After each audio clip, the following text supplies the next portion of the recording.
Hello guys, welcome to my YouTube channel Vinod LLB में आप सभी का स्वागत है। तो आज हम लोग बात करेंगे कानूनी जानकारी इंडियन पेनल कोड के सेक्शन 499 के बारे में। क्या है इसके बारे में आइए जानते हैं विस्तृत रूप से। तो 499 जिसमें बताया गया है कि यह है मानहानि। आपने अक्सर सुना होगा कि मानहानि का केस दर्ज किया गया इस व्यक्ति के ऊपर इतने लाख रुपये का। तो क्या है यह इतने अमाउंट का दर्ज किया गया है, तो जानते हैं।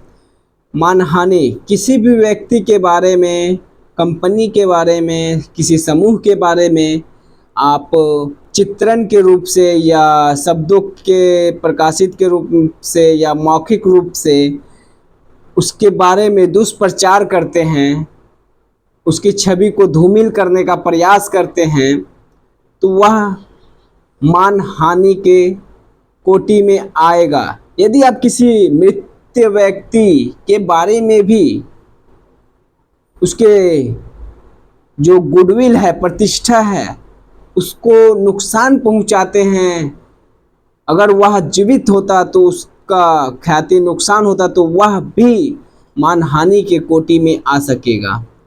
मानहानि का जो विस्तृत परिभाषा है आईपीसी का सेक्शन 499 में दिया गया है और आईपीसी का सेक्शन 500 में उसके बारे में पनिशमेंट के बारे में बताया गया है कि कितना सज़ा होगा। तो इसमें अधिकतम सज़ा 2 वर्ष का हो सकेगा। अब एक ताज़ा मामला पे बात करते हैं।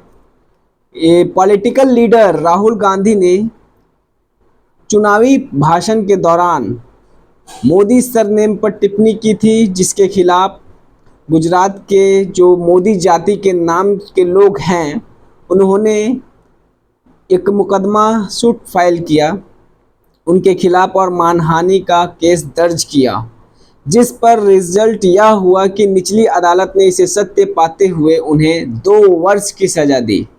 फिर वह हाई कोर्ट में गए तो हाई कोर्ट ने भी, गुजरात हाई कोर्ट ने भी उस जो निचली अदालत ने सज़ा मुकर्रर की थी उस पर अपनी बरकरार रखा उस सज़ा को। लेकिन जब सुप्रीम कोर्ट में वो गए तो उसी जो सज़ा निचली अदालत ने दी थी उसे खंडन नहीं किया। वह सत्य है कि मानहानि पर वह सज़ा सही है, लेकिन उन्होंने टाइम पीरियड पर सवाल उठाया और कहा कि क्यों नहीं यह जो अधिकतम 2 वर्ष की सज़ा आपने दी है इसे 1 वर्ष 11 मंथ का भी कर सकते थे। इस पर उन्होंने डेफिनेशन मतलब निचली अदालत से पूछा है कि आप इसके बारे में बताएं कि क्यों आपने 2 वर्ष तक की ही सज़ा दी।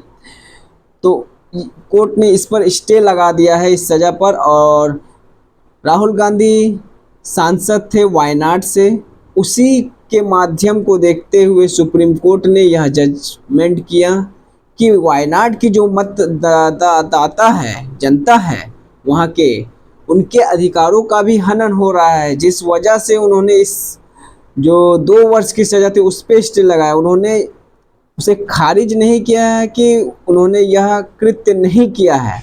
मोदी सरनेम का उपयोग करने पर उन्होंने मानहानि का जो सज़ा है वह सही है, मानहानि किया है, लेकिन सज़ा अत्यधिक है, इसीलिए उस पर स्टे लगाया गया है। और अब फिर से राहुल गांधी जी का जो सदस्यता था वो पॉलिटिकल मैटर है, उससे मतलब नहीं, लेकिन मानहानि यही है कि किसी भी व्यक्ति की अगर प्रतिष्ठा आप धूमिल करते हैं, जिससे उसका जो संपत्ति है, खुद का गुडविल समाज में या बिजनेस में, जिससे उसके हानि होती है ख्याति की, गुडविल की, तो वह मानहानि है और उसके खिलाफ, मानहानि के खिलाफ पीड़ित पक्ष 499 आईपीसी के तहत मुकदमा दर्ज कर सकते हैं। तो कैसा लगा जानकारी? ऐसे ही कानूनी जानकारी मैं लाता रहूँगा और मेरे चैनल पे बने